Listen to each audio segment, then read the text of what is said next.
Oke, Bapak Ibu, jadi ini saya bantu secara online dulu nggih. Karena ada beberapa hal yang harus saya selesaikan. Oke, jadi masing-masing nanti Bapak Ibu mengklik pengolahan kinerja seperti ini. Tablet atau yang lainnya, tapi akan lebih mudah kalau Bapak Ibu mengerjakannya di laptop.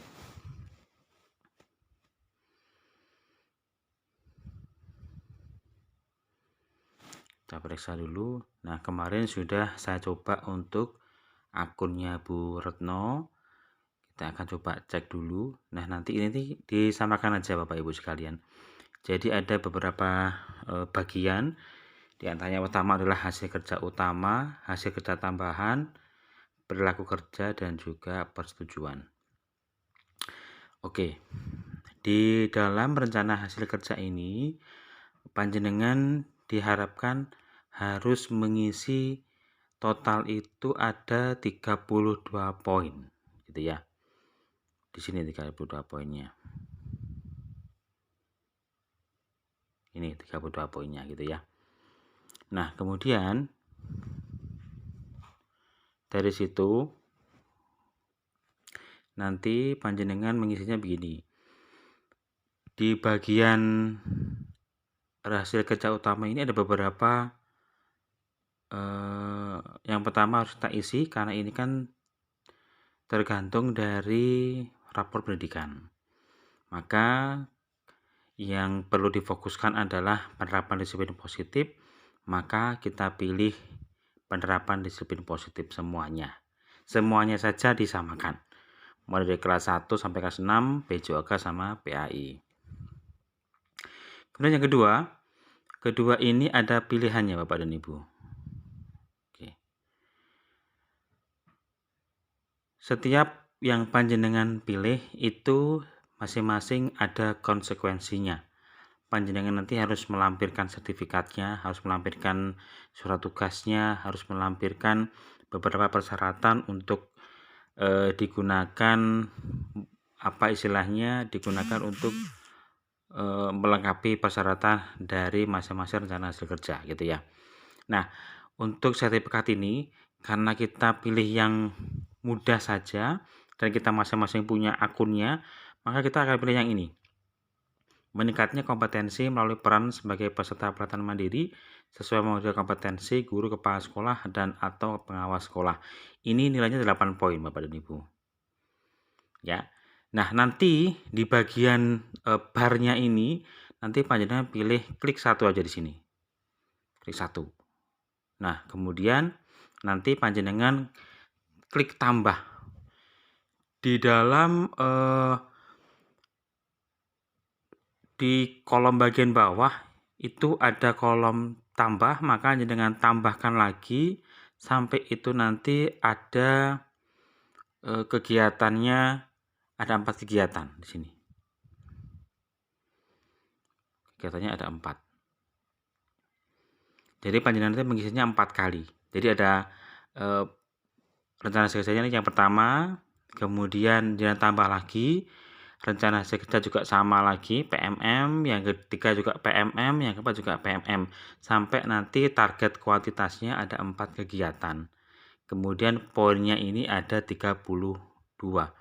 Kalau panjenengan kurang mengisinya, maka di kolom atasnya, di bagian atas itu nanti akan tertera apakah yang panjenengan masukkan di dalam rencana hasil kerja itu sudah sesuai dengan 32 poin atau kurang, gitu kan.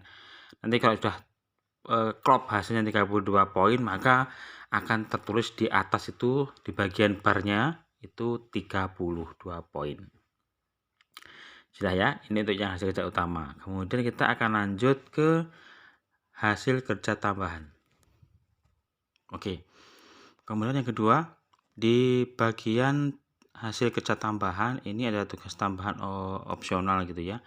Tapi nanti saya harapkan masing-masing juga mengisi gitu ya. Oke, kalau yang ini kita sesuaikan dengan kondisi masing-masing. Jadi di sini ada operator dapodik, kemudian nanti ada operator BOS, kemudian ada juga bagian yang lainnya. Nanti akan saya bagi Untuk pengisiannya nanti akan saya kirimkan melalui grup WA.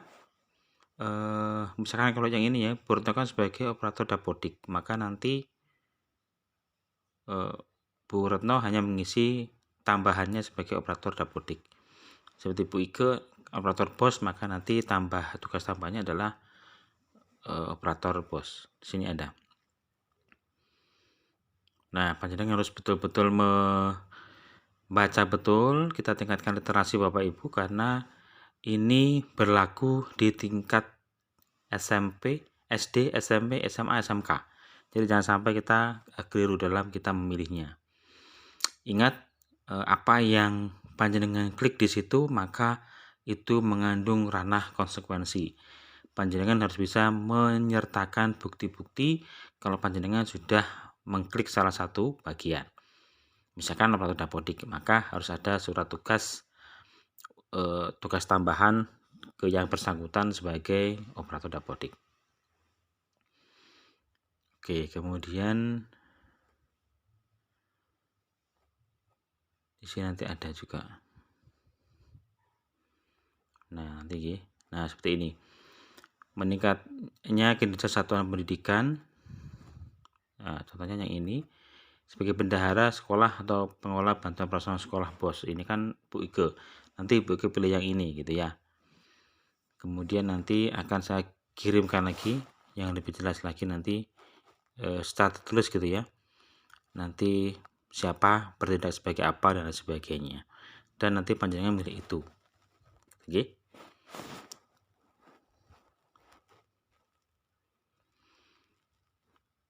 Untuk target kuantitasnya kita satu saja. Nah, ini didukung laporan disertai surat keputusan atau surat tugas. Itu nanti akan diupload untuk menyertakan bukti dari rencana hasil kerja. Karena kita hanya satu saja operator dapodik, maka kita tidak perlu menggunakan fitur tambah, ini tidak perlu. Oke, kita lanjut lagi. Baik, kemudian yang berikutnya ada perilaku kerja. Ini ada beberapa bagian Bapak dan Ibu, ada sekitar 7. Yang pertama berorientasi pelayanan, sampai yang terakhir itu kolaboratif.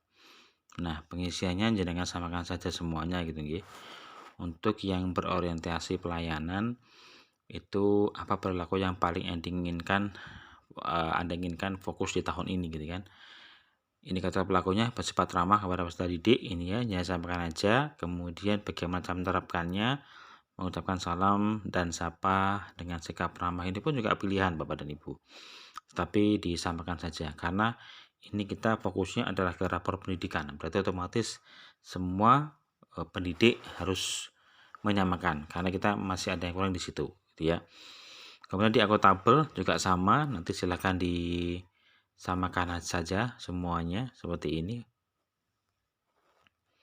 Jangan sampai tidak sama gitu. Akuntabel, kemudian ada kompeten. Jadi ini merupakan pemecahan dari target akhlak seperti itu ya. Kompetensi disamakan aja nanti ini. Menunjukkan pengurusan kompetensi, kemudian bagaimana Anda menerapkannya, bersedia dengan kerja atasan dan sebagainya. Kemudian harmonis juga sama, membangun lingkungan pembelajaran yang kondusif dan sebagainya. Loyal juga seperti itu, disampaikan semuanya sampai adaptif, kemudian sampai kolaboratif.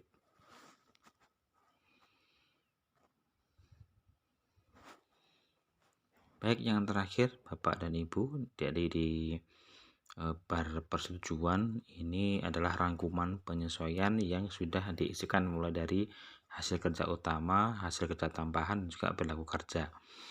Jadi ini merupakan salah satu yang sudah panjenengan isikan gitu kan. Nah, seperti ini. Komutasi PMM kan ada 4 kegiatan, berarti 4 kali 8 sama dengan 32 poin. Berarti nanti konsekuensinya Bapak dan Ibu harus memiliki semangat untuk menyelesaikan setiap topik yang ada di dalam PMM. Karena ada 4 kegiatan berarti minimal Bapak dan Ibu harus menyelesaikan beberapa aksi nyata. Jadi mulai dari kegiatan awal sampai nanti pelaksanaan aksi nyata, nanti Bapak Ibu harus menyelesaikannya gitu ya. Jadi itu nanti kalau semakin panjenengan tunda karena ini berlaku 1 semester dan panjenengan juga tahu aksi nyata atau sertifikat yang keluar di dalam PMM itu kan cukup lama. Maka panjenengan harus segera menyelesaikan ini gitu ya. Jadi untuk materi-materi yang ada di PMM yang panjenengan pilih, ada disiplin positif dan sebagainya. Kalau tidak salah ada 16 topik, nanti pilih salah satu yang untuk SD. Nanti untuk materinya bisa sambil panjenengan sambi apa itu bisa. Yang penting nanti untuk pedoman pembuatan aksi nyata panjenengan harus benar-benar memperhatikan, karena kalau tidak sesuai dengan panduannya maka akan ditolak gitu ya. Penolakannya pun atau misalkan tidak masuk dalam format atau panduan yang telah disertakan di dalam PMM itu juga membutuhkan waktu yang cukup lama. Jadi untuk panjenengan nanti merevisi kembali, kemudian mengupload kembali, mengajukan lagi juga butuh persiapan, juga butuh waktu. Sehingga yang harus dipersiapkan, panjenengan harus betul-betul memahami seperti apa panduan dalam PMM. Nah ini, guna sampai rencana kerja sampai yang terakhir itu di perilaku kerja. Ada berorientasi pelayanan sampai di kolaboratif. Gitu. Nah, kemudian baru setelah itu panjenengan kirimkan kirim untuk disetujui gitu ya. Karena ini adalah merupakan akun saya, akun kepala sekolah, maka di sini hanya ada simpan draft atau disetujui. Gitu ya. Nanti hasil dari ini adalah seperti ini tadi sepertinya. Oke, saya tunjukkan lagi. Nah, nanti akan masuk di sini. Masuk di perencanaan kinerja guru. Data yang ada di sini, nama-nama yang ada di sini itu diharuskan untuk mengisi penilaian kinerja. Nah, karena Bu Retno ini sudah uji coba untuk melaksanakan perencanaan kerja, maka saya tinggal menyetujui atau tidak gitu ya. Kalau ada yang mau dicek nanti bisa dicek kembali dan saya kembalikan, nanti bisa diisi oleh Bu Retno kembali gitu ya. Pun monggo silakan Bapak dan Ibu dicoba dulu sampai nanti di sini statusnya adalah perlu disetujui. Gitu ya. Oke, nanti akan muncul karena cek ini masih berwarna abu-abu, maka panjenengan karena memang belum kirim. Nanti kalau sudah mengirimkan maka tulisan cek ini akan berubah menjadi biru gitu nggih. Mudah-mudahan lancar Bapak dan Ibu dalam melaksanakan perencanaan kinerja guru di dalam PMM. Nanti monggo silakan kalau misalkan ada sesuatu yang perlu didiskusikan sementara melalui online dulu ngoten nggih, karena beberapa hal yang harus dikerjakan gitu. Masih ada kesibukan yang harus dikerjakan itu nggih. Terima kasih, itu saja. Monggo nanti kalau misalkan ada pertanyaan bisa disampaikan secara di WA. Oke, terima kasih Bapak dan Ibu.